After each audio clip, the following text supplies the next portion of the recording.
मजदूर।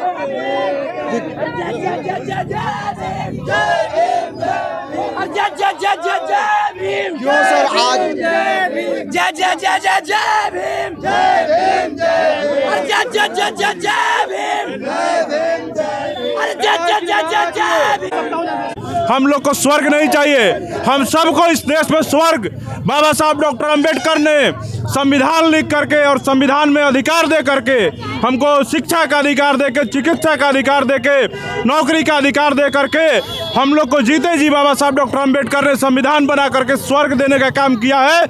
और आज हम सब लोग मजबूती से लड़ाई लड़ रहे हैं, इसके लिए उन्होंने स्वर्ग भी दिया है। तो बाबा साहब डॉक्टर अंबेडकर के बनाए संविधान ही हमारा स्वर्ग है, जिसके माध्यम से आज हम सम्मान की जिंदगी जी रहे हैं, 2 वक्त की रोजी रोटी करके सम्मान पूर्वक जीवन जी पा रहे हैं, अच्छे कपड़े पहन रहे हैं, अच्छी शिक्षा प्राप्त कर रहे हैं। चपरासी से लेकर इस देश में राष्ट्रपति तक और सांसद, विधायक, मंत्री भी अगर कोई बनता है तो बाबा साहब डॉक्टर अंबेडकर के संविधान से बनता है, न कि किसी काल्पनिक देवी देवता और उनके लिखे तमाम धार्मिक ग्रंथों के बदौलत बनता है। और आज ही के दिन 25 दिसंबर 1927 को बाबा साहब डॉक्टर अंबेडकर ने मनुस्मृति का दहन किया था। उसी मनुस्मृति का दहन आज हम सब लोग भी कर रहे हैं, जिस मनुस्मृति में स्पष्ट तरीके से लिखा गया है कि शूद्रों को धन संचय करने का अधिकार नहीं है, शूद्रों को वेद पुराण पढ़ने का अधिकार नहीं है, शूद्र अगर मंत्र का उच्चारण कर ले तो उसका जीभ काट लो, शूद्र अगर किसी ब्राह्मण को देख रहा है जो पूजा पाठ कर रहा है उसके मुंह में शीशा पिघला के डाल दो, उसके कान में शीशा डाल दो। महिलाओं को कपड़े पहनने का अधिकार मनुस्मृति में नहीं दिया है। और जिस प्रकार से भेदभावपूर्ण और असमानता वाला किताब मनुस्मृति इस देश के अंदर जाति विभेद पैदा करके पूरे देश के लोगों को अनेक वर्णों में, जातियों में बांटने का काम किया है, इसलिए आज हम सब लोग बाबा साहब के याद करते हुए, उनको स्मरण करते हुए 25 दिसंबर को मनुस्मृति का भी दहन कर रहे हैं। कुछ लोग मनुस्मृति को बहुत बढ़िया किताब बता रहे हैं, बोला कि लोगों को गुमराह कर दिया। देखिए, मनुस्मृति अगर बढ़िया किताब है तो जो लोग इसको बढ़िया किताब कह रहे हैं, तो मनुस्मृति में महिलाओं को दासी बनने का अधिकार दिया गया है, उसमें पुरुषों के अधीन रहने का अधिकार दिया गया है। तो जो लोग मनुस्मृति को बढ़िया कह रहे हैं, पहले अपने घर की बहनों, बेटियों को शिक्षा से वंचित करे, उनको वस्त्र पहनने से वंचित करे। अगर मनुस्मृति इतनी अच्छी चीज़ है तो आप मनुस्मृति को अपने घर में लागू कराइए। शिक्षा की बात छोड़ दीजिए, नौकरी की बात छोड़ दीजिए और सम्मान पूर्वक जीवन जीने की बात छोड़ दीजिए और धार्मिक धर्म ग्रंथों का, मनुस्मृति का पालन कीजिए और महिलाओं को शिक्षा से वंचित कीजिए। तब जा करके आपको समझ में आएगा कि मनुस्मृति सही है कि गलत। पासवान, जीतन राम मांझी और नीतीश कुमार का क्यों आप लोगों ने पुतला? देखिए, हम लोग इसलिए इन लोगों का पुतला दहन कर रहे हैं, ये हमारे समाज के हैं, लेकिन हमारे समाज के होते हुए भी हमारे समाज के असली भगवान, जिसको भगवान भगवान कह रहे हैं, असली भगवान बाबा साहब डॉक्टर अंबेडकर हैं, जिनका अपमान सदन के अंदर इस देश के गृह मंत्री अमित शाह ने किया। और ये सब लोग सदन में बैठ करके, चिराग पासवान जी और जीतन राम मांझी जी, ये लोग सदन में बैठ करके जिस प्रकार से इस मामले पे चुप्पी साधे हुए थे और ऊपर से कह रहे हैं कि कांग्रेस ने अपमान किया, इसलिए भाजपा वाले कर रहे हैं। तो हम पूछना चाहते हैं चिराग जी कि अगर कांग्रेस वाला बाबा साहब को गाली दिया, कांग्रेस अगर बाबा साहब को सदन में पहुंचने से रोका, नेहरू जी ने बाबा साहब के खिलाफ प्रचार किया, तो क्या ये अधिकार भाजपा का भी है? क्या कांग्रेस वाले से बदला दिलवा रहे हैं? क्या अमित शाह भी गाली देंगे बाबा साहब को? हम बता देना चाहते हैं कि हम लोग भीम आर्मी वाले हैं, हमारा झंडा और डंडा दोनों मजबूत है। बाबा साहब का अपमान करने का अधिकार हम किसी को नहीं देते हैं। जो इनका अपमान करने का कोशिश करेगा उसका ईंट से ईंट बजा दिया जाएगा।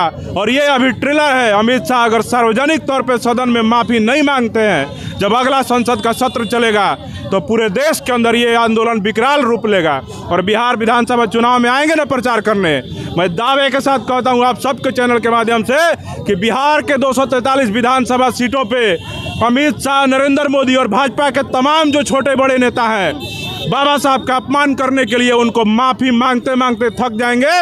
लेकिन बिहार के बहुजन समाज के लोग, स्वाभिमानी लोग उनको माफ़ नहीं करेंगे और चुनाव का रिजल्ट में उनको पता चल जाएगा कि बाबा साहब का अपमान करने का खामियाजा क्या होता है। अमित शाह बोले हैं कि काट छाट के दिखाया गया है। देखिए, जो भी बयान है, काट के या छाट के, उन्होंने ये बात बोला है कि नहीं बोला है कि अंबेडकर कहना फैशन हो गया है।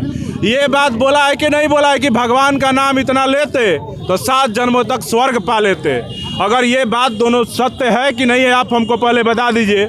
अगर सत्य है तो हम कहना चाहते हैं कि आज़ादी के पहले, भारत में संविधान से पहले 33 करोड़ देवी देवता या 33 कोटि देवी देवता थे, लेकिन इस देश में दलितों की बेटियों का बलात्कार होता था तो काहे नहीं कोई अपराधी और बलात्कारी जेल जाता था। कोई सामूहिक तौर पे दलितों का नरसंहार होता था तो क्यों नहीं किसी कानून के मनुस्मृति को मानने वाले लोग, भगवान के मानने वाले जवाब देते हैं कि दलितों का, पिछड़ों का, आदिवासियों का हनन होता था, उनके ऊपर शोषण, जुल्म, अत्याचार, अन्याय होता था तो क्यों नहीं उनको सजा दिलाया जाता था।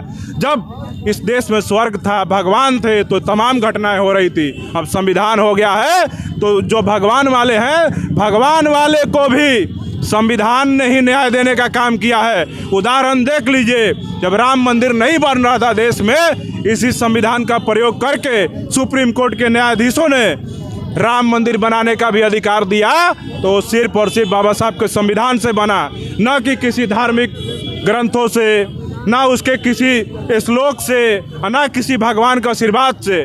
अगर बना है तो सिर्फ और सिर्फ बाबा साहब के संविधान से।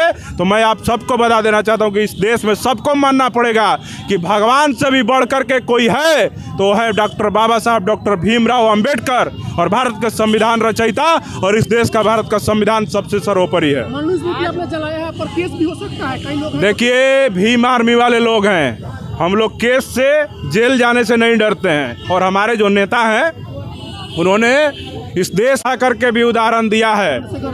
हम लोग जगदेव प्रसाद कुशवाहा, मानेवर साहब कांसीराम, कर्पूरी ठाकुर, बाबा साहब डॉक्टर अंबेडकर, पेरियार ललई सिंह यादव और तमाम बहुजन महापुरुष के मानने वाले अनुयायी हैं। हम लोग जेल जाने से नहीं डरते हैं, हम लोग गोली खाने से नहीं डरते हैं, हम लोग FIR होने से नहीं डरते हैं। हम सब बाबा साहब के अनुयायी हैं। हम लोग संविधान को मानते हैं और संवैधानिक तरीके से जो काम बाबा साहब ने 1927 में किया वही आज भीम आर्मी बिहार के द्वारा आज बिहार की राजधानी पटना में किया गया है। तो जब बाबा साहब हमारे मनुस्मृति को, जो इतने बड़े विद्वान थे जिनके पास 36 डिग्रियाँ थी, उन्होंने मनुस्मृति को फाड़ने में और जलाने में जब संकोच नहीं किया तो हम तो उनके संतान हैं, हमको डरने की कोई आवश्यकता नहीं है।